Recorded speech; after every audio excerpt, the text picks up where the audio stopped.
Hey, what's up, family? How's it going? It's Thursday. Let's just jump right into the news I want to talk about today. And this one is first woman passes a special forces assessment on path to becoming a Green Beret. Now, the Green Beret is like that special force that goes in and does stuff that you really don't hear about unless they screw things up or someone screws it up for them and they somehow get killed, like what happened in Niger, I believe, last year when a bunch of Green Berets got ambushed. But anyway, a female soldier recently completed the Special Forces assessment and selection for the first time, making her a candidate to be the first woman to become a Green Beret, according to U.S. Army Special Operations Command spokesman. Now, they're not naming the woman because, of course, if she does pass, she will be taking on highly sensitive missions that the Green Beret take on, so they can't name her. But basically, yeah, they said recently a female successfully completed the Special Forces assessment. And so now what she has to do is take this 24-day continuous assessment, which is an intense test of a candidate's mental and physical endurance. Several women have attempted the gender-neutral test since January of 2016, which is when the Department of Defense began accepting women for all combat positions. Female soldier success comes following remarks by Defense Secretary Jim Mattis, and he said the jury is still out on the success of women serving in infantry roles due to an insufficient sample size.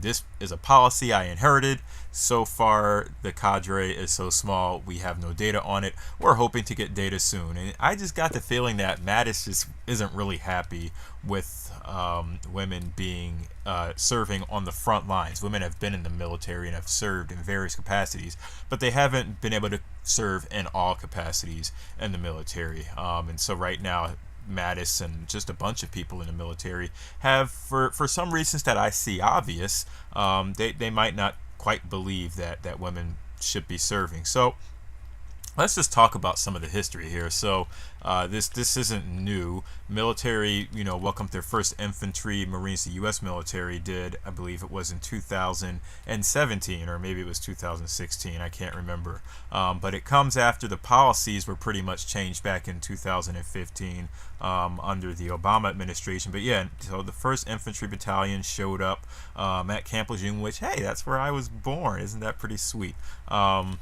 And so, yeah, they basically, women had not been allowed to participate in a bunch of military roles in the past. But now women joining the Marines as infantry graduated from the School of Infantry are able to join. So they joined the 1st Battalion, 8th Marine Regiment with specializations as rifleman, machine gun, and mortar. Of course, they will be reporting to and have been reporting to female leadership, which I guess kind of helps to transition as well. But yeah, until then, women had not been allowed to participate in certain military roles until Defense Secretary Ash Carter had announced that starting in January of 2016, the military will be required to open all combat positions to both males and females. Women have been working to fight alongside men for more than 150 years, according to the U.S. military, going as far back as the Civil War, where more than 400 women disguised themselves as men. And of course, back when this was first announced, folks like Donald Trump said things like 26,000 unreported sexual assaults in the military and only 238 convictions.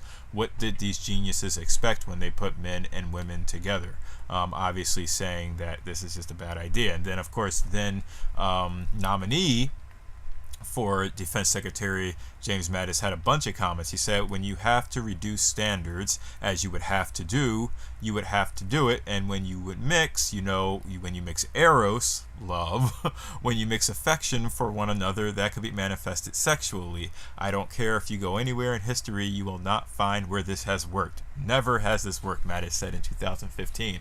And I just feel like Mattis was just talking out of his ass. It's like, no, they don't have to reduce their standards at all. They pretty much, if a female wants to do the job of a man on the battlefield, they have to pass the exact same tests. And when you talk about eros, I mean, that can happen male and female, male and male, female and female. It doesn't matter. Like, it's gonna happen regardless. And men fall in love, women fall in love, we all fall in love all the same. So I don't agree.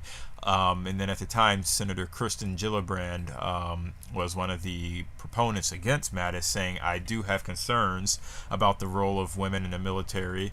and how sexual assault in the military will be addressed. But I'll ask those questions in a hearing for Mattis, who is going to, get the hearing for Defense Secretary or whatever at the time, specifically so he can answer them. So it is just interesting how this is all played out. But I'm surprised that Jim Mattis would say that, there haven't been in the history women serving in militaries and in combat roles, when that could not be any further from the truth. As a matter of fact, there are many countries, many of them are our allies, where women have served. Germany, Canada, France, and Israel have all allowed women to be in combat roles.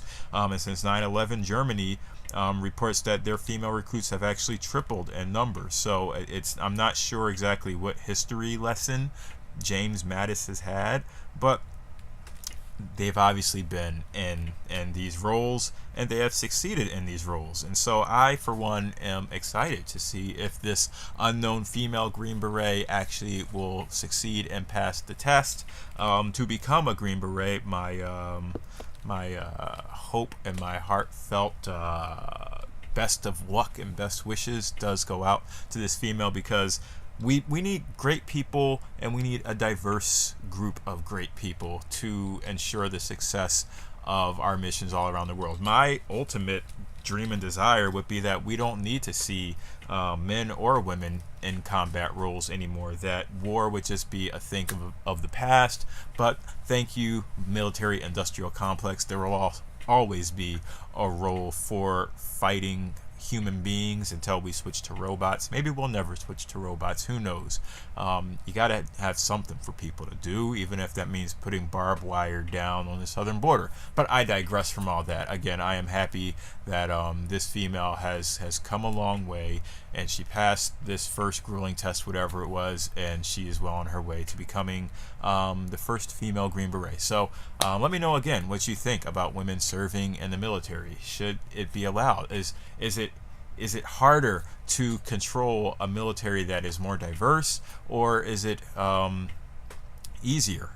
To me, at first glance, I would say yes, it is harder. If you have everyone that looks the same, acts the same, thinks the same, it's a lot easier to control that population and to get them to do the same things. It's like creating an army of clones, and that's exactly what the Sith did when they had their grand plan to have an army of cloners made by the Kaminoans. And it was all about, basically having the exact same type of person cloned and replicated over and over again, so that you knew what you were getting with every person. So when you start to add all the different factors, yes, of course, it can get a little bit more confusing, a little bit more, whatever. But that's the same as having black people and Hispanic people and gay people. Like, we are a diverse nation, and everyone should get the opportunity to support and fight for that nation, in my mind. So no, we can't have clones. No, we can't be the Nazis, because that's exactly what the clones were. They were pretty much the blonde hair, blue eye, whatever you want to call it, of Star Wars. They were all clones. They were all supposed to be the same. So let me know what you all think about this. Women in the military, yay or nay. And I will see you all tomorrow. Peace out. Bye-bye. I'm gonna go to sleep now.